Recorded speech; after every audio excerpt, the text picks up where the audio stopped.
마태복음 22장입니다.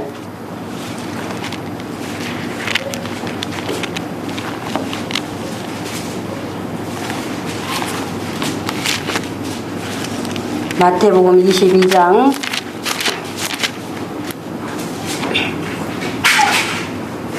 1절에서부터 14절까지의 말씀입니다.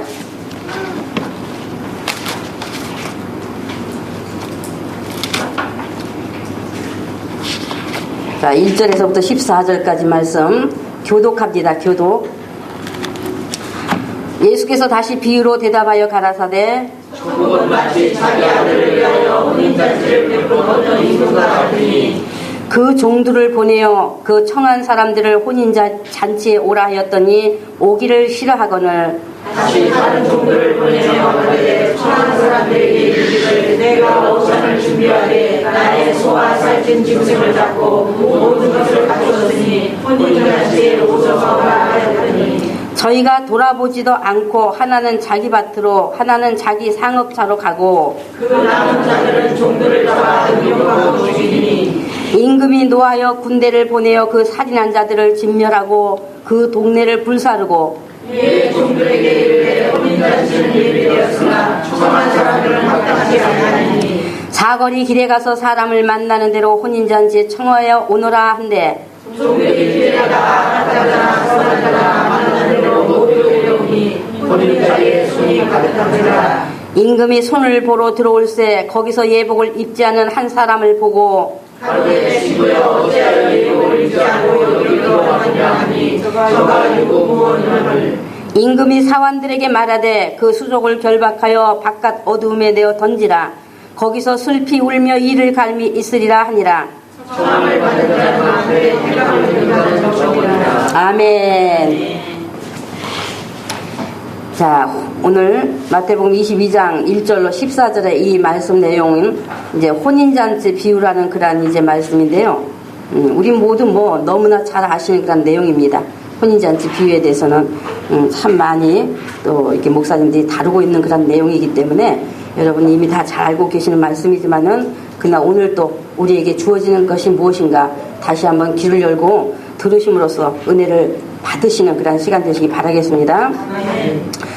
하늘의 것은요 정말 귀한 것으로 알고 그것을 얻고자 구하는 자에게 찾는 자에게 두드리는 자에게만 주어지게 되어 있어요. 그냥 가만히 있다고 해서 주어지는 것 절대 아닙니다. 주실 것이다 주시겠지 뭐 내가 교회 나왔으니까 내가 기도하니까 주시겠지 아니에요. 구하는 자 찾는 자 두드리는 자에게만 주어지는 거예요. 그것은 오직 말씀을 통해서 이제 또 말씀을 통해서 성령님이 우리 안으로 가져와 이루어지게 하는 것이기 때문에 그래서 성령님을 의지하여서 말씀 안에서 구하고 찾고 두드리는 그 수고를 마다하지 않고 해야 하는 거예요. 그 수고. 진주 장사가 값진 진주를 구하기 위해서 동서사방으로 찾아다니다가 그 수고 끝에 아주 값진 진주를 얻었을 때 그 기쁨이 얼마나 크겠습니까? 그죠? 오로지 값진 진주 찾기 위해서 동서사방으로 찾아다니다가 찾았을 때 그 기쁨이 얼마나 크겠는가 말이죠. 그와 같이 우리의 기쁨도 크다고 하는 거예요. 엄청난 하나님의 나라의 복이 하나하나 내 것이 되어지니 그때마다 그 행복과 기쁨이 크다 그 말입니다. 오늘도 우리는 이 혼인잔치의 비유를 통해 예수님을 더욱 깊이 알고 만나는 관계가 되어지고 하나님의 나라를 더욱 알므로써 우리의 믿음을 견고히 세워가는 기회로 삼는 시간이 되어지시기를 간절히 바랍니다. 오늘 천국은 마치 자기 아들을 위하여 혼인잔치를 베푼 어떤 임금과 같으니 그 종들을 보내어 3절에 그 종들을 보내어 그 청한 사람들을 혼인잔치에 오라 하였더니 오기를 싫어하거늘 그랬어요.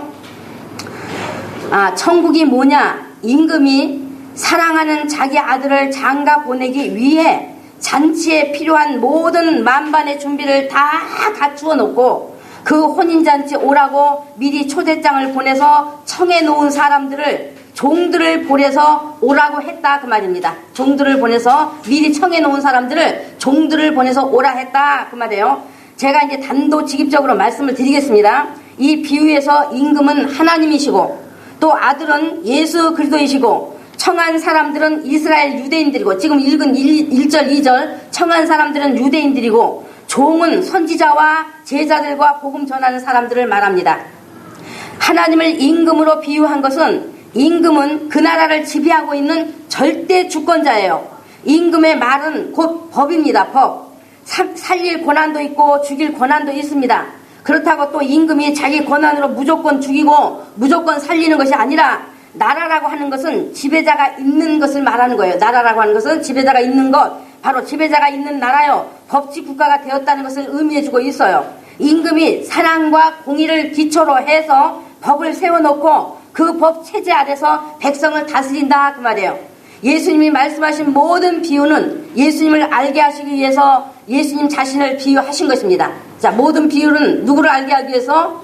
예수님 자신을 알게 하기 위해서단 말이에요. 모든 비유, 예수님 말씀하신 모든 비유는, 그것을 여러분이 유념하시라는 얘기예요. 기억하셔야 되는 거예요. 모든 비유가 다 예수께로 맞춰져 있는 거예요. 만일에 인간에게로 맞춰 놓는다면 그것은 예수님이 말씀하시는 불법 행하는 거예요. 불법 행하는 것. 인간에게 맞춰 놓으면, 인간에게 맞추고 있으면 불법 행하는 것이단 말이죠. 2절에서 자기 아들을 위하여 하는 것은 아버지가 아들을 영화롭게 하기 위하여 라는 말입니다. 그러니까 하나님께서 예수들을 영화롭게 하기 위하여 천국잔치를 베풀었다고 하는 거예요. 그래서 아들이신 예수님을 영화롭게 하지 않는 자는, 다시 말하면 예수님을 받아들이지 않는 자는 하나님께서 분노의 심판을 거두지 않으시겠다는 것을 의미해 주는 것입니다. 7절이 그걸 의미해 주고 있어요. 임금이 자기가 자기보다 더 사랑하는 독자 아들을 위해서, 임금이, 하나님이 말이죠, 자기보다 자기 아들을 더 사랑하세요. 더 사랑해. 그래서 자기보다 더 사랑하는 독자 아들을 위해서 베푸는 혼인 잔치이니만큼 얼마나 귀한 것들로 풍성하고 다양하게 준비했겠습니까? 일반 사람들은 보지도 못하고 듣지도 못한 아주 귀한 것들로 풍성하고 다양하게 준비된 잔치라는 것을 임금의 잔치라는 것으로 우리에게 지금 비춰주고 있는 거예요. 아버지가 아들을 아주 영화롭게 하기 위해서 완벽하게 준비한 잔치이니, 청함받은 모든 사람들은 와서 마음껏 먹고 아들과 함께 나누며 행복한 날이 되자고 하는 거예요. 되자고. 여기 혼인잔치는 이제 천국잔치를 비유하신 것입니다. 천국잔치. 천국잔치는 무엇이 준비되었는가 하면, 아들로 인하여 하나님께서 베풀어 주신 죄 용서와 치료와 구원과 영생과 의와 평강과 희락과 엄청난 하늘의 새로운 것들을 영원히 쇠하지 않고, 영원히 마르지 않고, 영원히 날마다 새로운 행복으로 가득 찬 것을 완벽하게 갖추셨다는 것을 말씀하시는 뜻이에요. 임금의 초청에 응하기만 하면 임금만이 준비할 수 있는 특별한 음식을 마음껏 먹고 행복한 시간을 누릴 수 있는 것처럼, 하나님께서 배설한 이 천국잔치에 들어오기만 하면은 하나님만이 준비하실 수 있는, 오직 아들을 통해서만 주실 수 있는 신비한 복을, 우리가 상상할 수도 없는 그런 신비한 복, 제가 발음이 지금 그래서 신비 알아들으셨죠? 신비한 복을 마음껏 받아 가질 수 있고 누릴 수 있는 자리라는 것을 말씀하는 겁니다. 3절에서 그랬죠. 그 청한 사람들을 혼인잔치에 오라 하였더니, 3절에서 이제 청한 사람들을 혼인잔치에 오라 하였더니, 여기에 청한 사람들은 누구를 말한다고요? 이스라엘 백성. 오라 하였더니 오기를 싫어하거늘 했어요. 오기를 싫어하거늘. 이때의 사람들은 이제 구약과 신약, 그러니까 말라기, 구약의 맨 마지막 책이 말라기잖아요. 그러니까 이제 말라기 그 정도의 그 때의 시대에서부터 예수님 오셨을 때까지의 그 이제 400여 년에 시작하는 때에, 400여 년에 시작하는 때, 그러니까 공백 기간 400여 년이 시작되는 때에, 그러니까 그때의 사람들입니다. 그러니까 말라기 시대 그때 정도의 유대인들이에요. 말라기 시대 그때 정도 유대인들, 바리새인이 생기기 전 사람들, 그러니까 바리새인이 생기기 전 사람들, 그러니까 싫어하거늘 신앙의 타락이 들어왔다 그 말이에요. 신앙의 타락이 들어왔다. 육신의 정욕으로 행하는 것으로 변질되기 시작한 겁니다. 그래서 선지자들을 보내서 회개하고 돌이킬 것을 촉구했지만은 듣지 않았어요. 계속 종들을 보내서 하나님께로 돌이켜 돌아오라고 외치고 책망하며 돌이키지 않을 때는 하나님의 심판이 임한다고 했어도 들은 척도 안 했단 말이에요. 들은 척도. 그리고 이들이 거기에 대한 답변이 우리가 언제 주님을 떠났다고 합니까?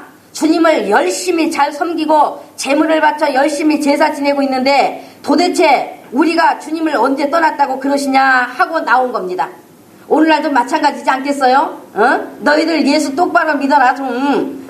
예수만이 너희들 구원하시고 오직 목표 초점, 모든 초점이 예수가 돼야 되는데 하고 말할 때 사람들이 그러지 않겠어? 언제 우리가 예수님을 떠났다고 그럽니까?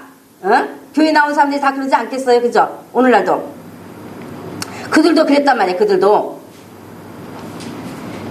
육의 것들을 쫓아가며 세상 욕심에 빠져있는 자기들의 죄악상을 어두워져서 보지 못하는 거예요. 영적인 상태를 어두워져서 보지 못하는 거예요. 돌아볼 힘을 완전히 빼앗겨 버린 것입니다. 깨닫고 돌이킬 수 없는 길로 돌아가 버렸단 말이죠. 돌이킬 수 없는 길로 돌아가 버렸어요. 그 다음에 4절에서 이 7절까지 다시 다른 종들을 보내며 가로되 청한 사람들에게 이르길 내가 오찬을 준비하되 나의 소와 살찐 짐승을 잡고 모든 것을 갖추었으니 혼인잔치 오소서 하라 하였더니 저희가 돌아보지도 않고 하나는 자기 밭으로 하나는 자기 상업차로 가고 그 남은 자들은 종들을 잡아 능욕하고 죽이니 임금이 노하여 군대를 보내 그 살인한 자를 진멸하고 그 동네를 불사르고 했죠.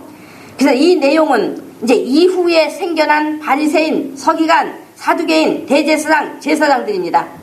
사두개인, 대제사장, 서기관은 이미 전부터 있었어요. 바리새인이 그때부터 이제 생겨났고, 그리고 이제 이들이 같이 의기투합해서 바로 아주 못된 일은 참 의기투합을 잘해 사람들이. 그리고 서로 이렇게 자기 심정 상하는 일, 감정 상하는 일은 또 아주 편가르기도 잘하고 좋은 일에는 하나가 되지 않습니다. 그렇게.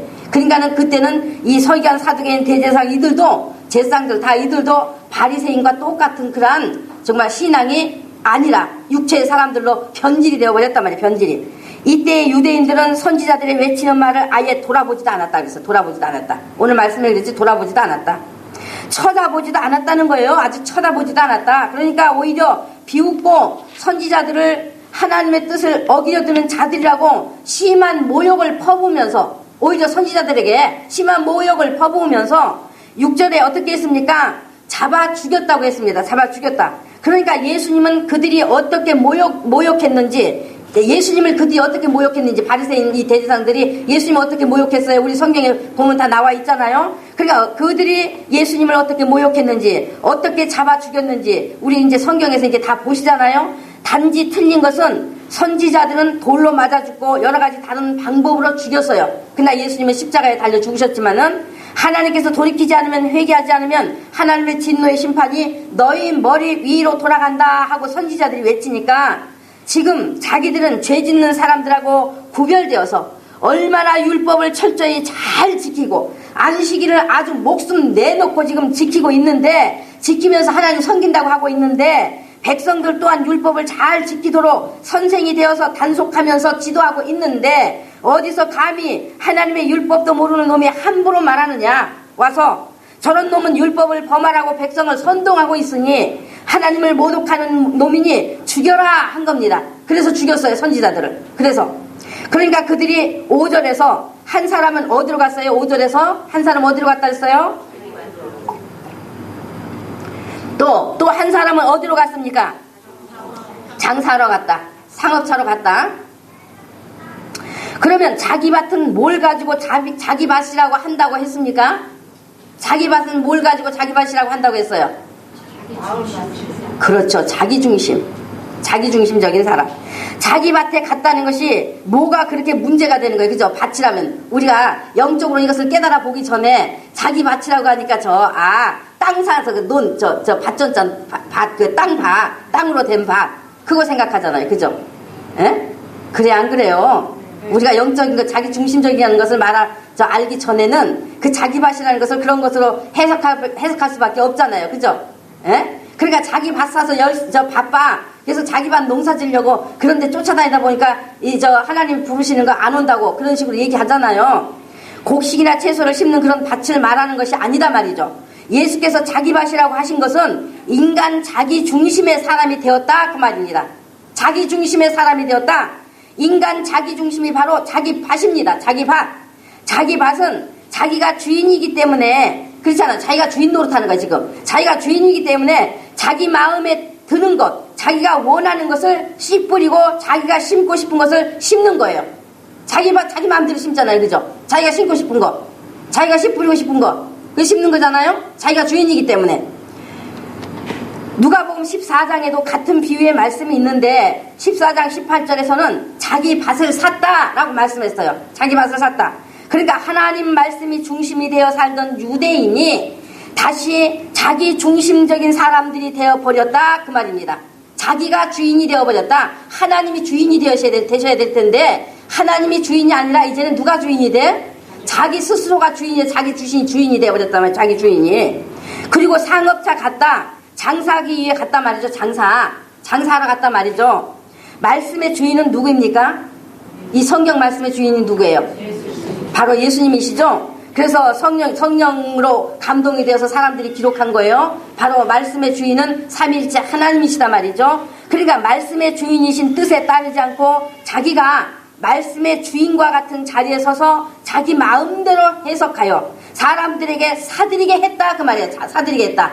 마음대로 해석해서 사람들에게 사드리게 했다 그 말이에요. 아까 자기 밭을 샀다고 하지 않았습니까? 선지자들을 통해 주시는 하나님의 말씀을 귀 기울여 듣고 그 말씀을 복종하던 유대인이 말씀을 듣기 위해 선지자들을 통해 주시는 하나님의 말씀을 간절히 기다리던 그 유대인들이 선지자와 선지자의 말을 버렸단 말이에요. 말을 버리고 하나님의 율법 위에다 자기 생각, 자기 사상을 올려놓고 자기에게 맞는 것으로 열심히 장사했다 그 말입니다. 이해되시나요? 무슨 말씀인지? 예? 하나님의 율법과 말씀을 가지고 자기 머리들을 맞대고 머리들을 맞대고 공론하고 연구하고 고민하여 얻어진 것으로 자기의 것으로 삼았어. 그러니까 선지자 말을 기울이지 않고 선지자 말을 버려버리고 자기들끼리 머리 맞대고 막 공론하는 거야. 이 말씀 도대체 우리 백성이 왜 오늘날 이와 같이 이방 민족들에 자꾸 침략당하고 우리가 이렇게 고통을 당하냐? 한번 우리가 좀 생각해보자. 연구해보자. 이제 보니 성경 율법을 보니까 과거에 우리 조상들이 그렇게 하나님 말씀을 범했구나. 그러니까 우리가 회개하고 우리는 철저히 이제부터는 율법을 잘 지키자. 우리가 안식일을 잘 지키자. 막 자기 머리들을 맞대고 공론했단 말이에요. 연구하고 공론하고 고민하여 얻어진 것을 자기 것으로 삼고 유대 백성들에게도 그것을 가르쳤다고 하는 말입니다. 그것을 상업차로 갔다라고 말씀하신 거예요. 상업차로 갔다. 그러니까 사마리아인과 강도 만난 자의 비유에서 유대인들이 예수님을 만나지 못한 이유에 대해서 충분히 제가 말씀을 드렸잖아요. 만나지 못한 이유, 유대인들이. 그러니까 이제는 척척 알아들을 수 있으셔야 되겠죠. 그죠? 이제 이런 말씀을 이제는 척척 알아들을 수 있으셔야 돼. 이제는 귀가 열리셔서 들으실 수 있으셔야 돼. 그리고 누가복음서에서는 나는 소 5겨리를 샀기 때문에 갈 수 없다 했어요.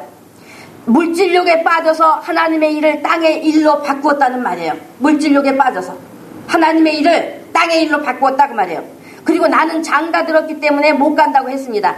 바로 세상 정욕에 빠져 세상을 사랑하는 자가 되었다 그 말이에요. 세상 사랑하는 자.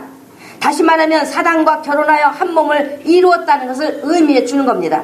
그러니까 하나님 중심이었던 유대인들이 팔아버렸던 그 자기 중심을 다시 사서 자기 중심적으로 돌아가 자기들의 좋은 대로 자기들의 비에 맞는 것으로 밭을 만들어 놓고 그것을 또 백성들에게 열심히 심어주는 밭농사 했다. 장사치처럼 열심히 사도록 했다. 그래서 유대인들이 하나님 나라 밖으로 나가 사단의 나라 백성이 되어 버렸음으로써 하나님의 종을 살인한 자는 그 자리에서 진멸해버리고 그 동네는 불살라 버린다는 결론을 보여주신 거예요. 오늘 7절까지의 내용이 그 결론을 보여주신 거예요. 그런데 오늘날의 안타까움이 뭐냐? 똑같이 하고 있다는 게 똑같이 오늘날 안타까운 모습이 뭐냐 말이에요. 정말 똑같이 이들과 똑같이 하고 있다는 거예요. 누군 소를 샀기 때문에 누군 장가 들었기 때문에 누군 자기 밭을 샀기 때문에 하는 이것을 가지고 어떻게 말하고 있습니까? 교회가 하는 예배나 행사나 기도에 빠지지 않고 열심히 좀 출석해서 은혜 받고 복을 받아야 하는데 목사님이 뭐 하자 그러면은 같이 열심히 동참해야 하나님이 복을 주실 텐데 예배 나오면 예배 좀 나와라 그러면 바쁘다고 안 나오고 기도해 나와라 그러면 무슨 일이 있어서 못 나온다고 하고 하나님이 예배 열심히 드리고 기도 열심히 하라고 부르는데 다 자기 볼 일이 우선이 되어서 더 우선이 되어서 순종들 안 한다고, 그래서 무슨 은혜를 받겠냐고 무슨 복들을 받겠냐고 하는 것으로 열심히 연결해 주고 있음으로써 또 바리새인 서기관의 가르침이 돼요. 사람들을 똑같은 쭉정이가 되어지도록 거짓된 믿음이 되어지도록 하고 있다는 거예요. 하고 있다는 거. 예? 여러분 그렇게 듣지 않으셨어요? 예? 예배 열심히 나와라, 기도에 열심히 나와라 하는데 막 그냥 만날 그냥 솟았기 때문에, 장가갔기 때문에, 바쳤기 때문에 바빠서 못 난다고, 하나님의 일보다 자기 일들이 더 우선이 되어서 말이지. 그렇게 안 나오니 무슨 복을 받겠냐, 무슨 은혜를 받겠냐, 그런 식으로 연결해 주는 거 들었어요? 안 들었어요? 물론 하나님의 말씀에 관심 없고 자기 영적인 일에 관심 없고 세상적인 것을 위한 것이 되어 있으면 그는 아직 예수 믿지 않는 것이라 했습니다. 관심 없으면 예수 믿지 않는 것이라 했단 말이죠. 그런데 예배나 기도회나 교회 일에 세상 일에 바쁘다고, 세상 일 때문에 바쁘다고 열심히 안 한다고 그것이 복을 받겠냐, 복을 받지 못한다는 그런 차원의 말씀을 하신 것이 아니라, 예수님 뭐라 그랬어요? 7절에서 동네를 불살라버린다 했어요. 복이 문제가 아니에요. 복이 문제. 동네를 불살라버린다고 했어요. 그렇게 그것을 말씀하심으로써 하나님의 심판의 불을 받는다는 것을 가르쳐주고 있는 거예요. 그럼 예배 좀 빠졌다고, 열심히 좀 안 나왔다고, 바쁘다고, 기도에 안 나오고 또 예배에 안 나왔다고 해서 하나님이 심판해 버리십니까? 예? 그런 말씀으로 지금 연결해 주는 거잖아요. 근데 그 말씀까지 차마 연결 못하고 그래가지고 무슨 복을 받겠냐, 무슨 은혜 받겠냐, 그런 식으로만 끝내주는 거예요. 그런 식으로. 그러나 예수님은 지금 심판이라고 말씀하고 있단 말이에요. 심판. 7절의 말씀이 1차적으로 이제 유대인들에게 AD 70년경에 이제 이루어졌습니다. 유대인들에게. 예수님 오신 이후 이제 70년, 그때 바로 이제 그 로마 디도 장군에 의해서 막 완전히 그냥 함당당하고 몰살당했다고 그랬잖아요. 아주 성이 돌 하나 돌이 남지 않고 다 예루살렘 성전 붙들고 있는 그 유대인들을 하나님께서 그냥 아예 그냥 아주 흩어져 버리도록, 무너져 버리도록 하려고. 아니 성전은 예수인데, 예수님이 오셨는데도 예수님 받아들이지 않고 구약의 그 예루살렘 성전만 붙들고 그 건축물 붙들고 그냥 거기다 대고 말이지 그냥 예배하고 한다고 하고 있으니 하나님께서 AD 70년경에 아주 불살라 버렸어요. 그 동네를 불살라 버렸어. 예루살렘 성을 아주 완전히 로마인 저 군대들에게 말이 짓밟히도록 해서 돌 하나 남지도 않고 다 무너지게 했다 그 말이에요. 하나님께서 로마 군대를 들어서 유대인의 남녀노소 지고아를 막론하고 예루살렘 성을 중심해서 유대인들이 살고 있는 모든 동네로까지, 이제 그 모든 동네로까지 무자비하게 살육당하도록 버려두신 거예요. 버려두셔서요. 동네를 불지르고 예루살렘 성전과 건축물들을 초토화시켜버렸고, 거기에서 도망할 수 있었던 사람들은 이제 거기에서 그래도 이제 빨리 막 도망했던 사람들은요, 사방으로 흩어져서 방랑자처럼 떠돌이 생활을 하게 되었던 것입니다. 그러니까 예수님이 마태복음 24장인가 거기에 말씀하셨잖아요. 에? 군대가 쳐들어오는 것을 보거든 너희가 급하다 말이지. 산에 있는 밭에 있는 자는 집 안으로 뭐 가지러 들어오지 말고 그냥 산으로 빨리 도망쳐라. 미리 얘기해 주셨어요. 도망쳐라. 그때. 그래서 우리는 이와 같은 하나님의 역사 속에서 하나님에 대한 우리 인간의 자세가 무엇이어야 하는지, 어떠해야 하는지, 하나님이 자기 백성이라도 아끼지 않았단 말이에요. 자기 백성이라도 아끼지 않고 심판해 버리신 것을 통해 깨닫는 것이 되어야 하는 거예요. 하물며 이방인들, 예수 거절하는 이방인들, 하나님께서는 눈 하나 깜짝 안 한단 말이에요. 눈 하나 깜짝 안 해. 자기 백성이라도 아끼지 않고 버리신 하나님이세요. 만날 뭐 사랑의 하나님, 좋으신 하나니까 그냥 그래도 아무리 하나님이 그래도 그렇지 하고 우리는 말이지 자기 마음을 믿고 있지만, 그러나 하나님은 말씀대로 하시는 분이에요. 말씀대로 하시는 분. 그 다음 8절에 보면은 이에 종들에게 이르되 혼인잔치는 예비되었으나 청한 사람들은 합당치 아니하니. 그러니까 이제 유대인들이 청했어도 이제 오지 않았어요. 이렇게 다. 그래서 이제 합당치 아니하니까 준비된 이제 혼인잔치는 먼저 청한 유대인들이 임금의 초청을 거절하여 이제 다른 곳으로 다 가버렸어요. 이제 세상으로 가버렸단 말이죠. 사단에게로 가버렸단 말이죠. 이제 쉽게 말하면 이제 그 다음에 9절에 사거리 길에 가서 사람을 만나는 대로 혼인잔치에 청하여 오너라 한데, 그러니까 사거리는 사방 각지의 사람들이 교차하는 곳, 사방 각지 사람, 이제 온 세상 사람들, 이제 그것을 이제 의미해주고 있습니다. 그곳에 가서 만나는 대로 혼인잔치에 청하여 오라 한 겁니다. 하나님께서 아브라함을 믿음의 조상으로 택하시고 언약하실 때 내 씨로 말미암아 즉 내 후손에서 나실 그리스도로 구주로 말미암아 천하 만민이 복을 받으리라고 창세기 22장 18절에 언약하신 대로 이제 온 천하 만민에게 복음이 전파되어지기 위하여 사거리로 나가서 만나는 대로 잔치에 오라고 초청해라 하신 겁니다.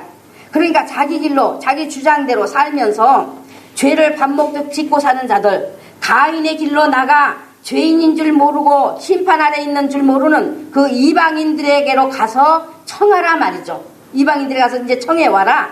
살기를 원하는 자, 구원받기를 원하는 자는 살려주겠다고 그동안 별짓 다 하고 살았을지라도 죄 용서받고 살기를 원하는 자는 오라고 청하라 하고 이렇게 내보낸 것입니다. 가서 이제 와라. 그들을 청해와라.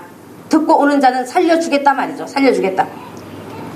그 다음에 10절에 이제 그래서 종들이 길에 나가 악한 자나 선한 자나 만나는 대로 모두 데려오니 혼인잔치에 손이 가득한지라 했어요. 그러니까 신약시대 전체를 가리키는 말입니다. 10절은 악한 자나 선한 자나 하는 것은 마음이 나쁘고 못된 사람, 마음이 좋고 착한 사람 그런 뜻이 아니에요. 성경이 말씀하는 악이 무엇인지 선이 무엇인지 이미 다 이제 말씀드린 부분이잖아요. 악은 복음 듣고 들어와서 즉 천국 잔치에 들어오긴 했어. 지금 천국 잔치에 들어오긴 했어요. 그러나 잔치에 들어와서 하나님의 일, 예수님과의 관계에 대한 영적인 일은 관심 없고 땅의 것 때문에 세상 것 때문에 예수 믿는다고 하는 사람을 바로 악한 자라라고 말하는 것이고 선은 하나님의 일, 하나님의 말씀을 귀 기울여 듣고 하나님의 뜻을 깨달아서 오직 예수님만이 자기의 목적이 되어지기 원하는 자, 그 하나님의 뜻에 대한 깊은 관심과 깨달음을 가진 영적인 사람을 선한 자라고 하는 것임을 말씀을 드렸었죠.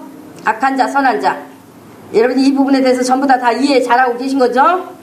다시 말하면 하나님이 차려놓은 잔치상, 즉 성경 속에 있는 말씀을 가지고 육신을 위한 것만 찾고 잔치상, 지금 이거 잔치상이에요. 하나님의 잔치상. 이 성경 내용이 전부 다 하나님이 차려놓은 잔치상이다 말이죠. 그러니까 이 잔치상에 차려놓은 잔치상, 성경 속에 있는 말씀을 가지고 육신을 위한 것만 찾고 육신의 것으로 연결시켜버리는, 정신의 것으로 연결시켜버리는, 즉 혼의 것으로 연결시켜버리는 인본주의, 자기 중심이 바로 악한 거예요. 말씀 속에서 하나님의 뜻, 하나님의 마음을 알고 자기를 다 팔아버리고 오직 예수님이 목적이 되고 예수님을 따라가며 하나님 나라를 바라는 자, 그것이 선한 자인 거예요. 그것이 선한 자.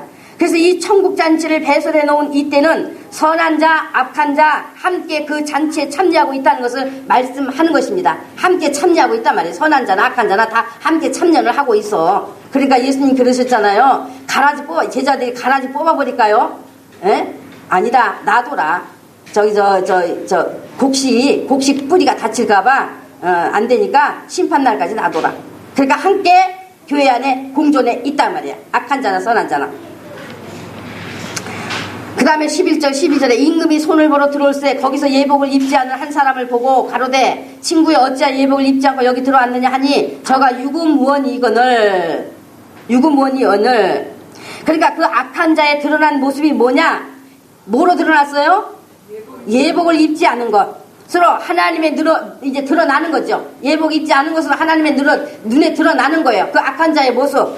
이와 같이 하나님의 잔치에서 예복을 입지 않은 자는 13절에 뭐라 했습니까? 손발을 묶어 바깥 어두운데 내 던지움을 받고 거기서 슬피우며 이를 갈게 된다고 말씀하는 것 아닙니까?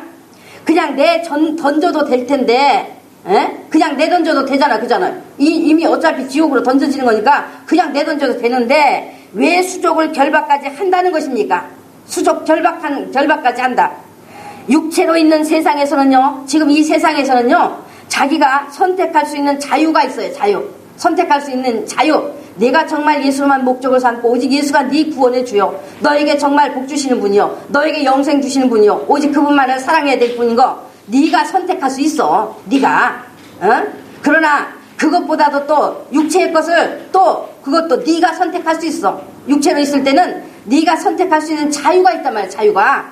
자유가 있지만은 지옥에 한 번 들어가면 선택할 수 없는 영원한 장소라는 것을 결박한다는 것으로 알려주시는 거예요.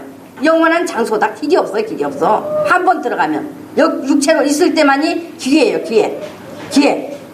슬피 울 수밖에 없고 그곳에 가면 분노밖에 남는 것이 없고 얼마나 고통스러운지 이를 뿌두둑 가는 곳이단 말이에요. 뿌두둑 얼마나 고통스러운지 이를 갈 수밖에 없는 장소인 것을 가르쳐 주는 거예요.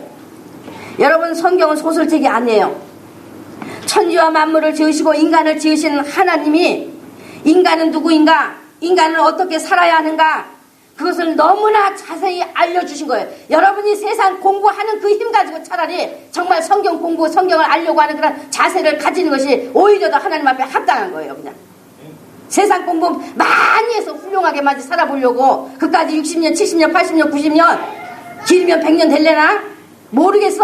하도 건강식품 뭐 오래 살려고 뭐 그냥 건강식품 찾아대고 말이지 그냥 그래서 뭐 120년까지 살 수 있을런지는 모르겠으나 그 120년 살자고 자기 온 힘과 정성을 다 쏟아서 학문 높이고 말이지 머리 높이고 그래서 하나님 말씀 그냥 가로막고 말이죠. 오히려 그것보다도 차라리 저같이 공부 못했어도 하나님 말씀 배우고 하나님과 가까이 준 게 여러분이 복이단 말이에요. 그것이 복이에요. 그것이 복. 그것을 너무나 이 성경에다 우리에게 자세히 가르쳐주고 있어요. 가르쳐주고 있어. 성경에다 너무나. 그런데 뭐 하자는 거예요? 정말 뭐 하자?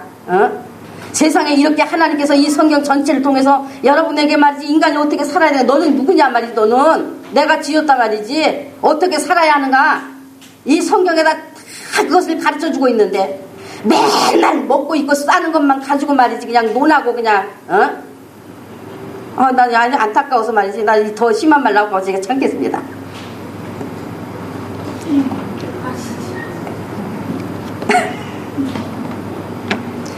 너무나 자세히 알려주셨는데 말이지. 그래가지고 오늘날 말이지 사람들에게 예수님 좀 한번 소개해보려면 누가 소개를 이렇게 얼마나 떡부러지게 정말 자기 믿음이 돼서 하는 사람이 몇이나 있든가 말이죠. 몇이나 있든가.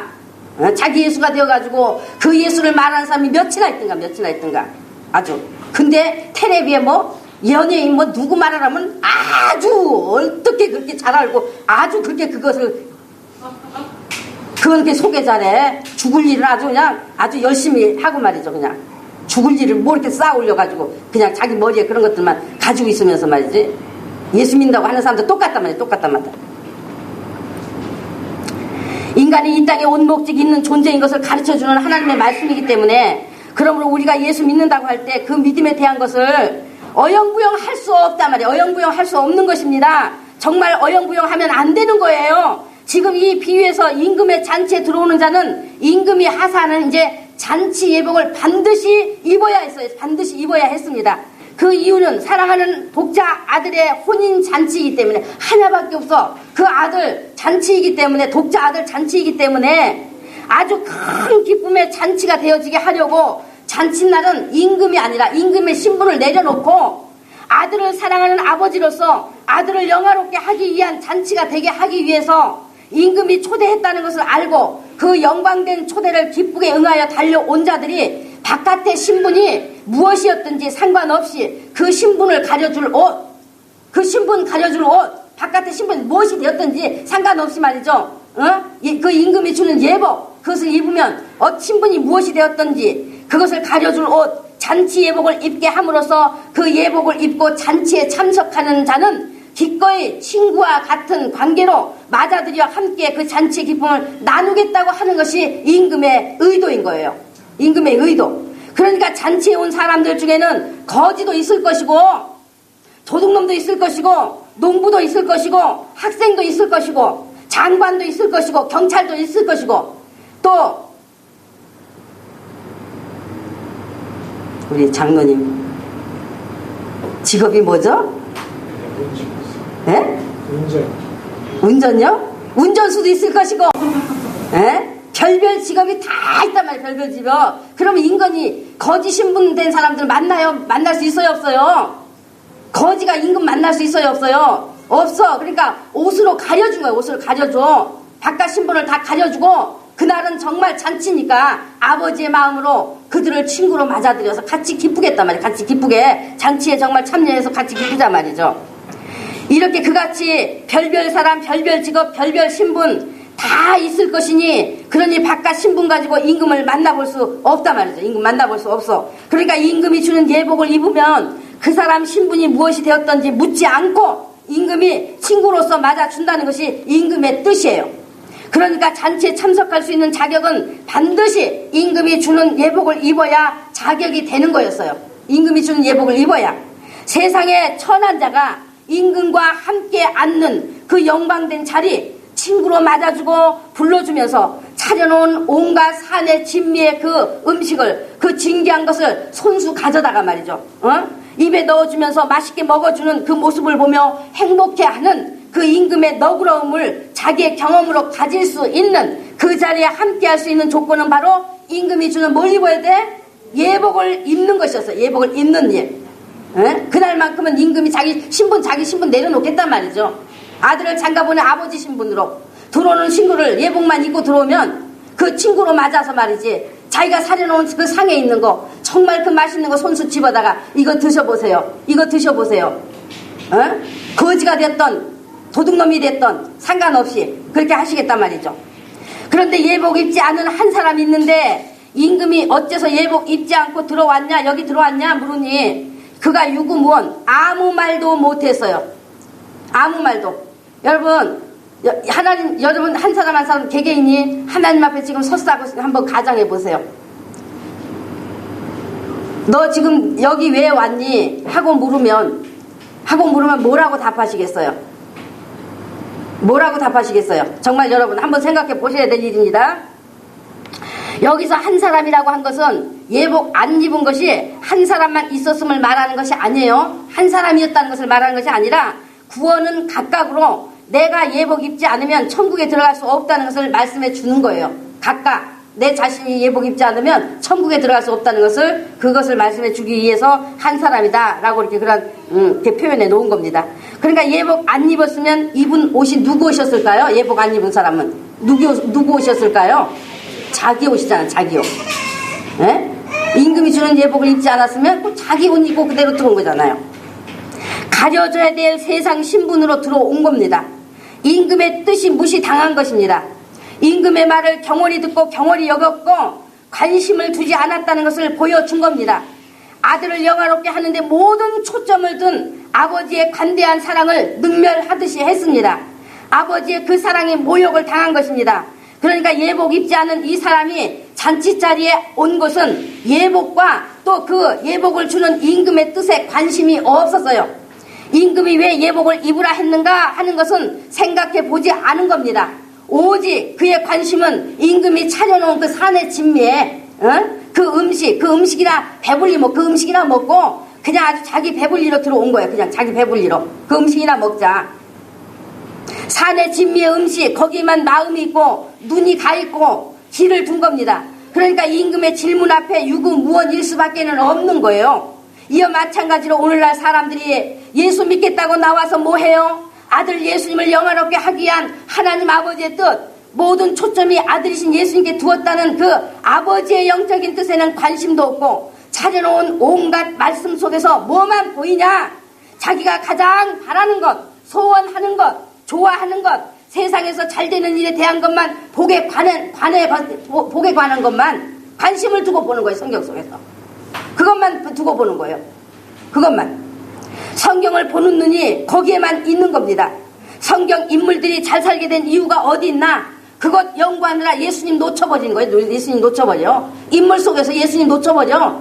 이 인물이 과연 어떻게 했더니 하나님이 복 주셨더라. 성경 속에.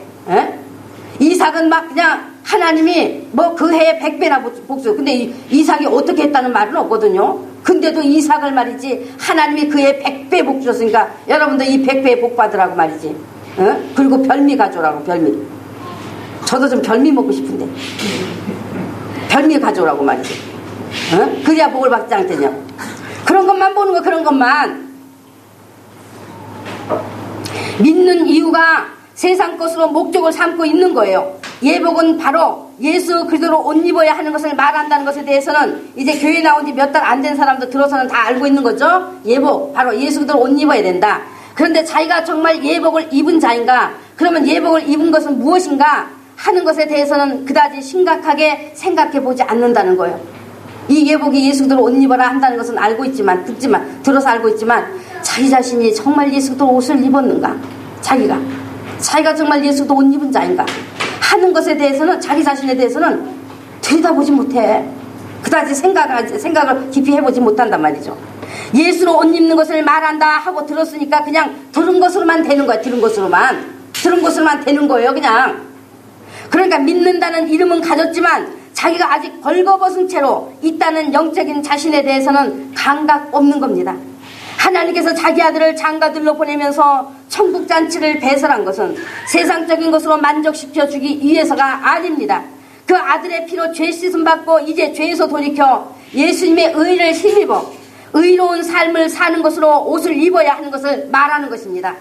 예수님의 피로 죄 씻음 받고 예수님의 그 의로 이제는 의를 가지고 나도 그 의롭게 살아가는 것, 그게 바로 예수로 옷 입은 것이단 말이에요. 그게. 아멘. 계시록 7장 9절, 7장 14절에 이제 그거 흰옷을 입은 것에 대해 이제 나와 있는 거죠. 또 하나님이 차려놓은 잔치상은 그 아들 예수님으로 주어지는 천국의 것으로 배불리게 하시겠다는 것을 의미해 주고 있는 거예요.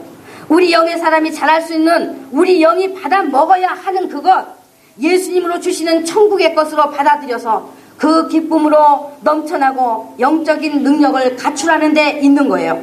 그래서 로마서 13장 14절에 오직 주 예수 그리스도로 옷 입고, 오직 주 예수 그리스도로 옷 입으란 말이죠. 오직 정욕을 위해서 육신의 일을 도모하지 말라 라고 말씀했어요. 오직 주 예수 그리스도로 옷 입고 정욕을 위해서 육신의 일을 도모하지 말라 라고 가르치고 있어요.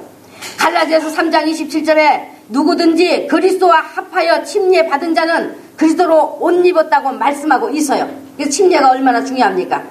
에?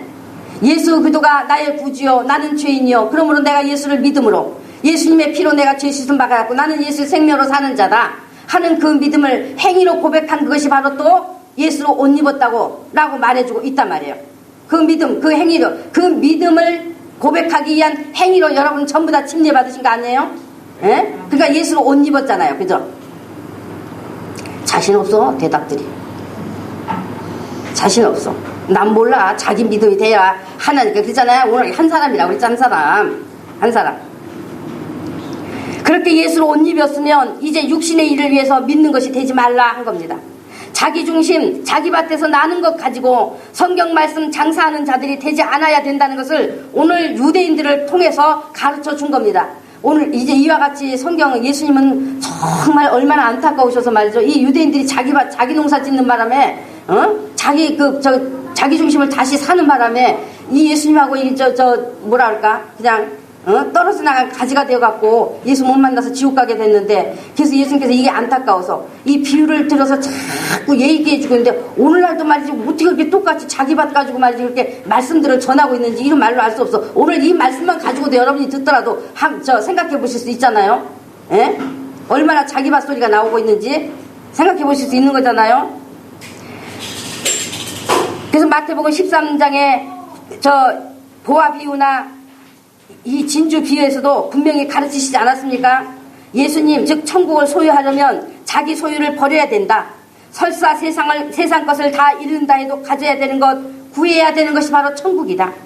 세상의 모든 것을 포기해서라도 얻기를 원해야 하는 것이 바로 예수 그리스도요 천국이라고 예수님이 말씀하지 않으셨습니까? 그런데 사람들은 자꾸 뭐하고 있습니까? 성경 안에서 자꾸 세상 것을 얻기 위해 눈을 거기다 두고 마음을 거기에 두고 있고 길을 두고 있으니 이제 하나님께서 왜 예복 입지 않았느냐 하신다면 거기서 무슨 대답을 할 수 있겠어요? 유구무원일 수밖에 없는 거예요. 거기서 무슨 대답을 할 수 있겠느냐 말이에요. 거기서도 자기에게 맞는 대답이 자기 속에 있을 것밖에 없어요. 자기 속에 있을 것밖에 없어요. 자기 속에. 겉으로 예수님의 하나님의 질문에 겉으로 나와서 이 대답할 수가 없어. 자기 속에밖에 있을 수 없어요. 그러니까 세상의 모든 것을 하나님께서 지으시고 우리에게 잘 먹고 잘 살라고 주신 것 아니냐, 이런 사람이 뭐라고 말하냐 말이에요. 세상의 모든 것 다 하나님께서 지으시고 우리에게 잘 먹고 잘 살라고 주신 것 아니냐. 내가 그래서 나를 복 주시고 잘되게 해주시는 하나님이 나에게 계시다는 것 너무 기쁘고 감사해서 하나님께서 나에게 화려하고 멋진 세상의 옷을 입혀주시면 내 일평생 동안 하나님만 자랑하고 찬양하고 살 것이라고 하나님께 그렇게 약속했는데, 내 일평생 동안 정말 하나님만 자랑할게요. 내가 하나님만 정말 찬양할게요. 내가 복음 전할게요. 그렇게 하나님께 내가 그렇게 말씀드렸는데 하나님이 그런 내 마음을 너무나 잘 아시면서 그걸 왜 물으시는 거냐? 나 잘되게 해주면 내가 그것을 나 혼자 잘 먹겠다는 것 아니지 않느냐? 가난한 사람도 도와주고 하나님의 일 열심히 하겠다고 하지 않았느냐? 그러나 하나님은 예복 안 입었으면 그가 자기 목숨을 내놓을 만큼 하나님을 위해 일한다고 했어도 그것을 하나님은 보신 적 없는 거예요. 그것 하나님 보신 적 없어요. 그것을 보시지 않아요. 하나님의 눈에는 예복이지 예복 입지 않고 하는 일 하나님과 전혀 관계없는 것입니다. 자기 목숨을 내어줘서도 관계없어요. 예복 입지 않고 하는 일. 이미 성경을 통해서 하나님의 뜻으로 오신 예수께서 오신 목적이 무엇인지를 확실하게 말씀해주고 있기 때문에 하나님은 어떤 변명도 듣지 않으시고 예복이 없으면 그대로 수족이 결박당하여 저 어두운 지옥에 던져질 수밖에 없는 것을 우리가 오늘 말씀을 통해서 분명히 보고 있는 겁니다.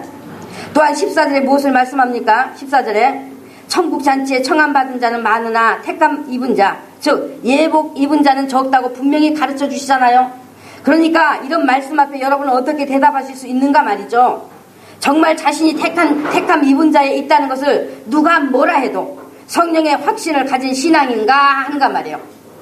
성령으로 가진 확신을 가진 신앙인가 하는 거예요. 그리고 오늘 12절에 임금이 예복 입지 않은 자에게 친구라고 불렀죠. 그죠? 예복 입지 않은 자에게 친구요. 왜 예복 입지 않았느냐? 이게 친구라고 불렀어요.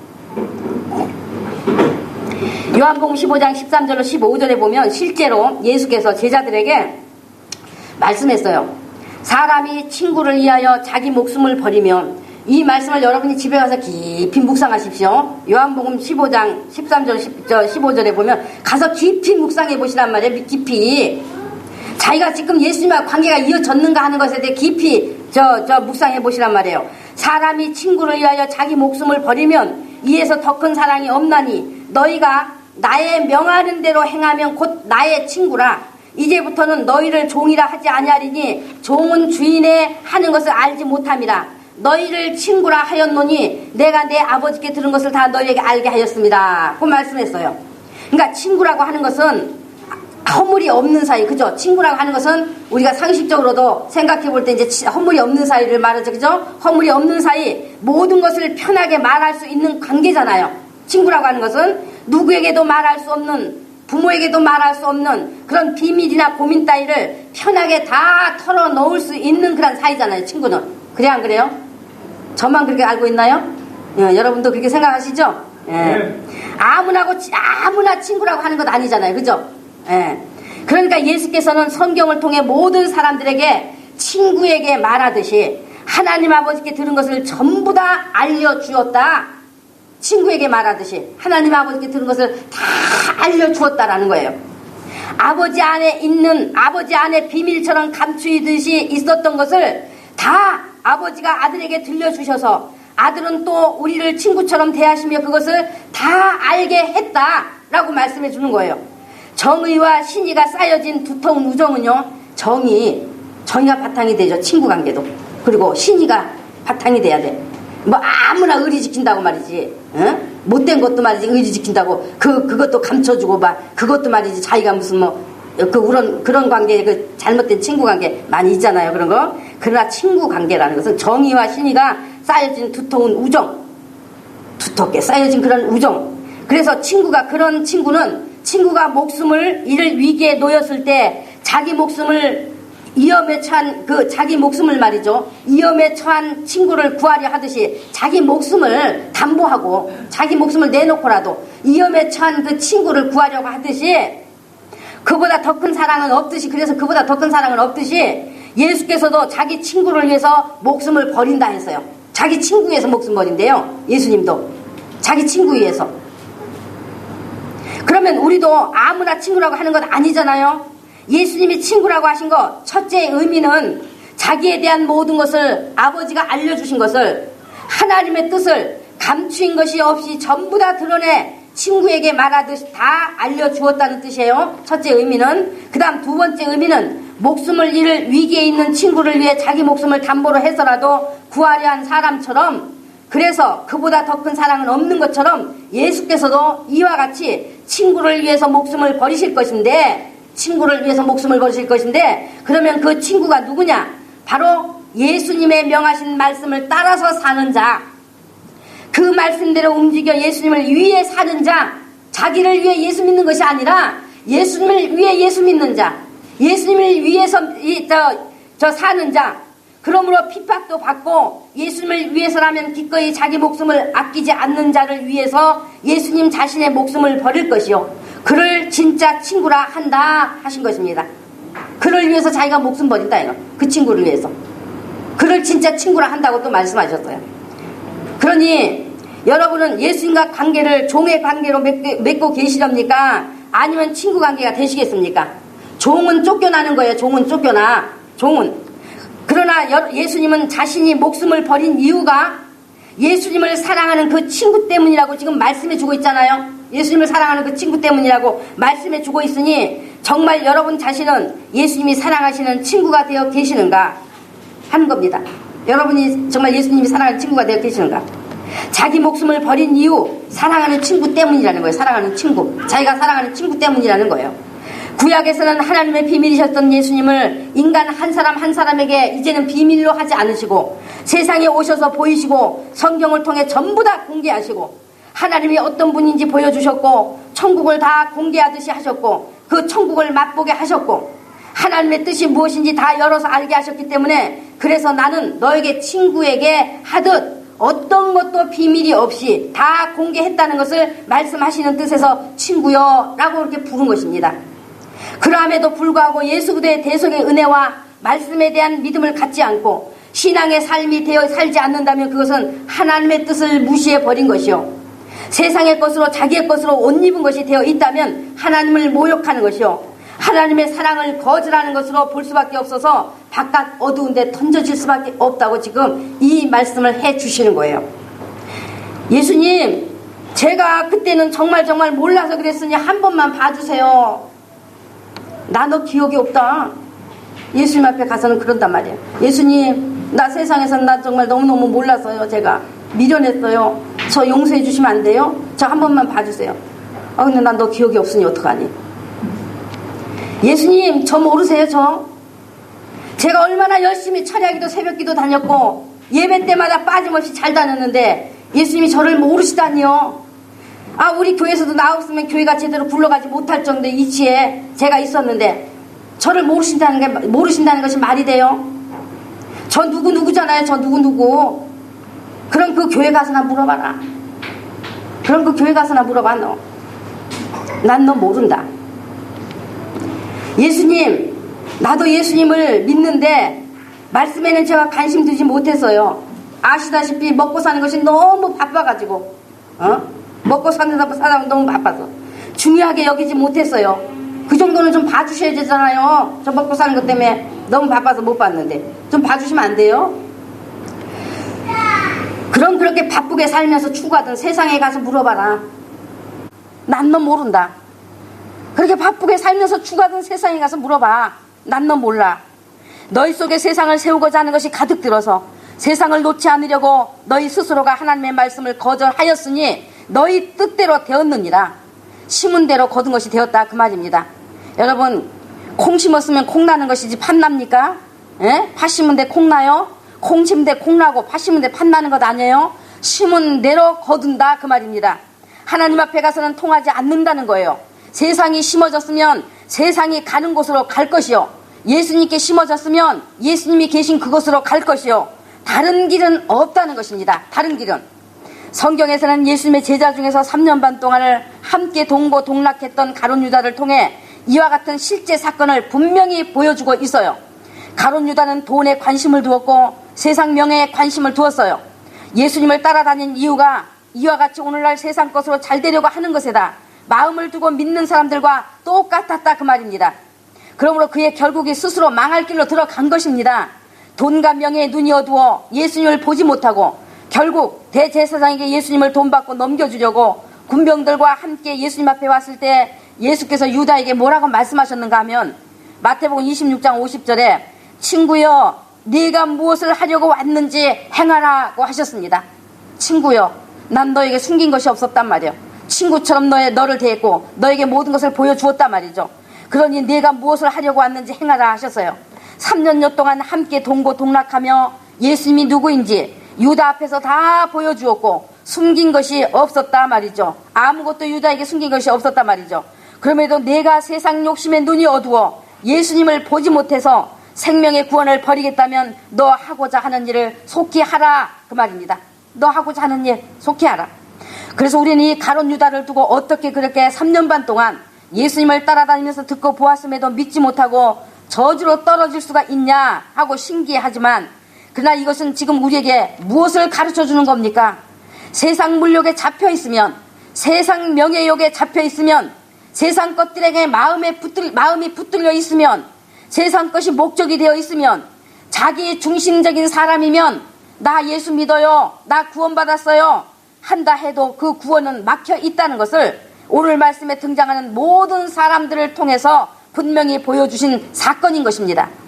예수님을 따라갈 수가 없다 말이죠. 예수님을 따를 수가 없다, 그 말이 없다. 마태복음 13장 49절로 50절에 보면 천국으로 초청하는 잔치자리에 와서 있는 자 중에서 천사들이 악인을, 그러니까 이제 즉 예복 입지 않는 자를 갈라내서 풀무불에 던져 넣는다고 하지 않았습니까? 예? 악인을 갈라내서 예복 입지 않는 자를 갈라내요 풀무불에 던져 넣는다 했습니다. 마태복음 25장의 열천녀의 비유도 무엇을 말해주고 있는 겁니까? 5천원 기름 준비되어 그 기름이 떨어지지 않게 늘 깨어 있었는데, 기름이 뭐예요? 기름은 바로 성령을 의미하잖아요. 바로 성령으로 믿었단 말이에요. 성령으로 늘 깨어서 예수님의 재림을 기다리고 있었단 말이죠. 그런데 5천년은 잠자느라고 기름이 떨어져서 신랑이 오니 기름을 나눠달라 하잖아요. 그러나 문은 이미 닫혀버리고 아무리 열어달라고 소리쳐도 이제 끝났다고 했지 않습니까? 내 믿음을 다른 사람에게 나눠줄 수도 없고 내 믿음 가지고 다른 사람이 같이 구원받을 수는 없다는 거예요. 잠잔 게 뭐예요? 잠잔 게 말씀 앞에 자기 중심적인 것, 세상 것에 마음이 붙들려 있는 것, 육신의 일로 싸우고 다투는 것, 다 잠자는 것입니다. 잠자는 것. 오늘 우리는 이제 이 말씀을 통해서 우리가 믿음을 어떻게 가져야 하는지 오늘도 예수님께서 이 비유를 통해서 우리에게 또 자세히 상세히 가르쳐 주셨어요. 깨닫는 지혜와 능력이 있으시길 바라고, 오늘도 말씀을 깨닫도록 도우시고 우리 믿음을 도와주신 삼일체 아버지 하나님께 모든 영광 돌립니다. 아멘. 우리 모두 다 같이 말씀을 생각하시면서 기도하시겠습니다.